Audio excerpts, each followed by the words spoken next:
Hello বন্ধুরা, আমি যেভাবে ঘরে কালোজাম বানিয়েছি, আমি সেইভাবে আপনাদেরকে দেখাচ্ছি। আমি এটা গুঁড়া দুধ দিয়ে বানিয়েছি। দেখেন বন্ধুরা, আমি গুঁড়া দুধ নিয়েছি, আর ময়দা নিয়েছি, ঘি নিয়েছি, বেকিং পাউডার নিয়েছি, লিকুইড দুধ নিয়েছি। আমি যেইটুকু গুঁড়া দুধ নিয়েছি তার থেকে একটু কম ময়দা নিয়েছি। আমি একটা পাত্রর মধ্যে সব ঢেলে নিচ্ছি। ১ চামচ বেকিং পাউডার দিচ্ছি, ২ চামচ ঘি দিব। ঘিটা আমার বাসায় বানানো। দেখেন বন্ধুরা, অনেক ঘ্রাণ আর খেতেও ভারী মজা হয়েছে। দেখেন বন্ধুরা, আমি হাত দিয়ে সবগুলা উপকরণ মাখিয়ে নিচ্ছি। এরপরে লিকুইড দুধ দিয়ে অল্প অল্প করে লিকুইড দুধ দিতে হবে আর মাখাইতে হবে। যেভাবে আটা খামির করে সেইভাবে আমি মাখিয়ে নিয়ে কিছুক্ষণ ঢেকে রেখেছিলাম। সঙ্গে সঙ্গেও করা যাবে, সমস্যা হবে না কোনো। আমি হাতে একটু ঘি মাখিয়ে নিলাম, নিয়ে মিষ্টির শেপে সুন্দর করে করে নিতে হবে। আপনারা গোলও করতে পারেন, লম্বাও করতে পারেন। আমি কালো জামের শেপ দিয়ে নিচ্ছি। দেখেন বন্ধুরা, আমি সবগুলাকে এভাবে বানিয়ে নিব। সবগুলা আমি বানিয়ে নিলাম। এরপরে একটা ফ্রাই প্যান চুলার পরে দিয়ে আমি সয়াবিন তেল দিয়ে আমি মিষ্টিগুলাকে ঢেলে দিলাম। এরপরে আমি কালার আসা পর্যন্ত আমি ভেজে নেব।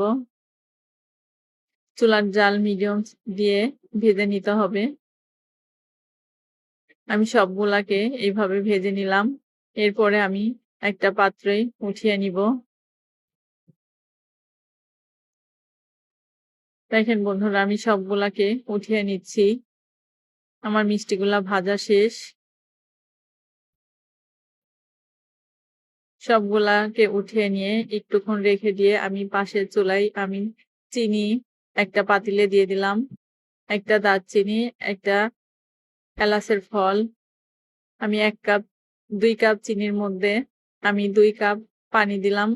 কম বেশি আপনারা যেভাবে আপনাদের পছন্দ সেভাবে দিয়ে নিতে পারেন। আমার যেটুকু লাগবে আমি সেইভাবে দিয়ে নিয়েছি।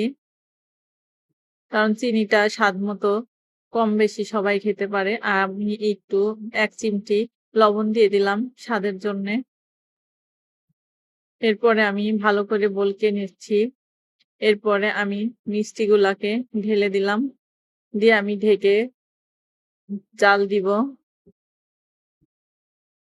একটু নাড়াচাড়া করে ঢেকে দিলাম। দেখেন দেখাচ্ছি, দেখেন মিষ্টিগুলা ফুলে যেরকম ছিল তার থেকেও অনেক ফুলে, ফুলে উঠেছে।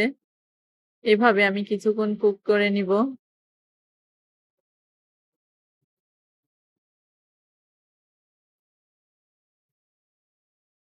আমি পাত্রটাকে একটু নাড়াচাড়া করে দিলাম।